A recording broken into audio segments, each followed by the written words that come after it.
ఋతువుల రంగులు మార్చేది కల్పన కలిగిన మది భావం బ్రతుకును పాటగా మలిచేది మనసున కదిలిన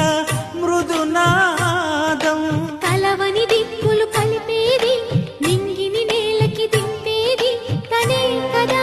మారది క్షణాలకే సారది మనస్సనేది అహో ఒక మనసుకు నేడే పుట్టిన రోజు అహో తన పల్లవి పాడే చల్లని రోజు